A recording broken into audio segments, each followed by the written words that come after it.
네, 안녕하세요. 정의당 윤수호입니다. 네. 그러니까 공수처 관련해서 이 기소권을 주느냐 마느냐가 쟁점이었었는데 이게 바른미래당이 낸 절충안을 민주당이 받아들인 거네요. 네네, 그렇습니다. 그러니까 어느 경우만 기소권을 주기로 한 거죠? 그러니까 공수처 설치 관련법은 공수처의 기소권을 제외하고요. 네. 수사권과 영장 청구권을 주는 것으로 하고요. 예.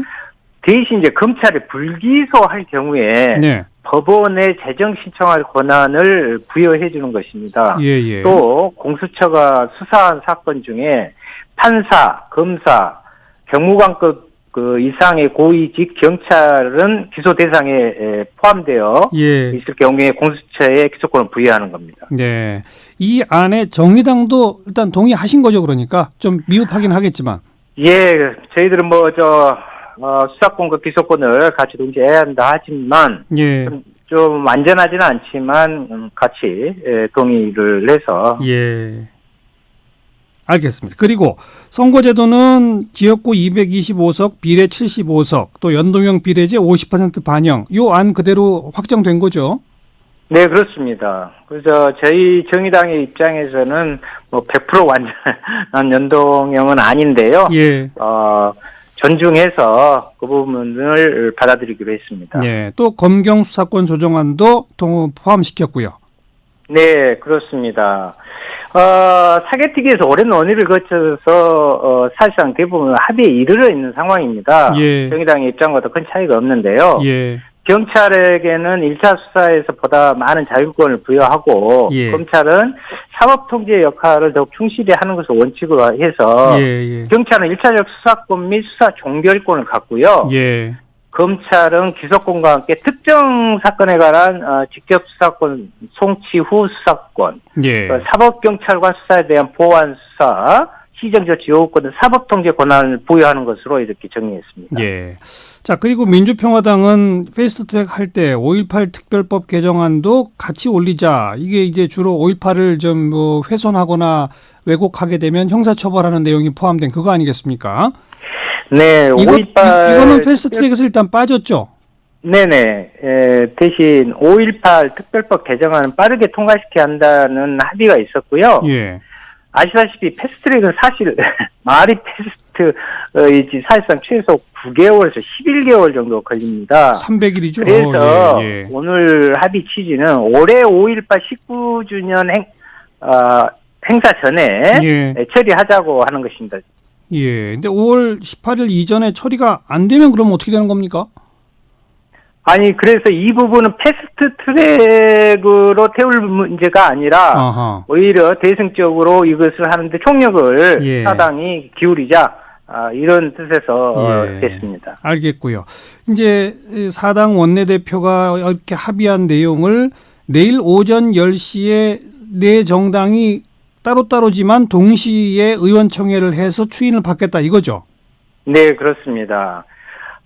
왜냐하면 물론 각자의 의총의 추인을 받아야 하기 때문에 동시에 같이 합의 정신을 바탕으로 한 의원총회를 갖자라는 뜻에서 10시에 동시에 하기로 했습니다. 그런데 가장 지금 문제는 바른미래당 아닙니까? 바른미래당의 예컨대 유승민 의원 같은 경우는 선거제 패스트트랙은 안 된다라고 공개적으로 반대하고 있지 않습니까? 예. 오늘 합의는 방금 말씀드린 각 당의 추인을 거쳐서 사당 원내대표들이 책임지고 25일까지 처리하기로 한 것이잖아요. 그런데 바른미래당 김관영 원내대표와 손학규 대표의 정치개혁에 대한 의지를 저는 믿고요. 반드시 가능할 것이다. 저는 그렇게 판단하고 기대합니다. 만에 하나라도 바른미래당에서 추인을 못 받으면 어떻게 됩니까? 또다시 난항에 빠지는 거죠. 그런데 저는 되리라고 확신합니다. 네, 그건 정말 지켜봐야 되겠고요. 그런데 자유한국당은 나경원 원내대표가 오늘 만약 이 패스트트랙 실제로 추진되면 4월 국회를 넘어서 20대 국회도 없다. 즉 내년 총선까지 국회에 없다. 어떻게 생각하세요? 이런 발언에 대해서. 제가 오늘 실은 국회의장님 주최로 하는 여야 5당 원내대표 회동 때도요.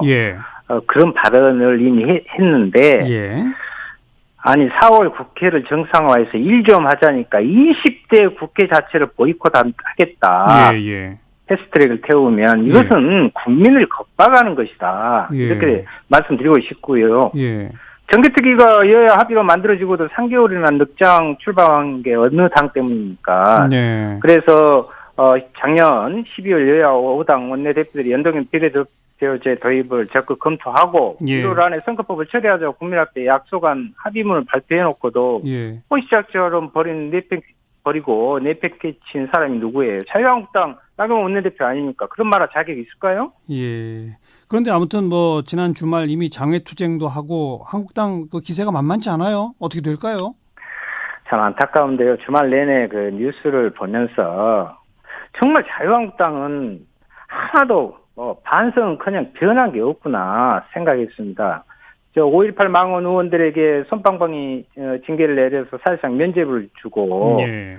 국회를 내팽개치고 나간 장애 집회에서는 오로지 색깔로만 난무했잖아요. 네. 한국당은 북한과 좌파 타령을 빼면 아무 할 말도 없는 반북 앵무새 정권에 불과하다. 이렇게 제가 오늘 아침 모두 발언을 했어요. 예, 예. 4월 국회를 마비시키고 나가서 고작 색깔론이라 덜먹이 사는 게 너무 안타깝고 화도 솔직히 납니다. 예. 강원도 산불 추경, 일자리 추경, 예. 고교 무상교육 등 할 일이 산더미인데요. 예. 그래서 제가 매번 지금 외치고 있습니다. 자, 국회의원으로서 부끄럽다. 예. 제발 일 좀 하게 만들어주라. 일 좀 하자 하고 있습니다. 예. 그런데 국회 파행이 정말 장기화되면 어떡하죠? 그래서 저는 이렇게 생각을 합니다. 이번에 자유한국당이 패스트 트랙을 태운 것이 모든 게 끝난 게 아니지 않습니까? 일단 지정을 해서 예, 예. 계속 협의를 할 수 있습니다. 협의를 그러니까 압박하는 거죠, 사실. 예. 압박이요? 협의 테이블에 나오라. 예, 예. 같이 협의하자 이런 것입니다. 예. 그러니까 국민 겁박하지 말고 국회에 와서 협의에 응하라 이 말씀이군요. 네, 그렇습니다. 네. 알겠습니다. 여기까지 들을게요. 고맙습니다. 네. 네, 정의당의 윤소하 원내대표였습니다.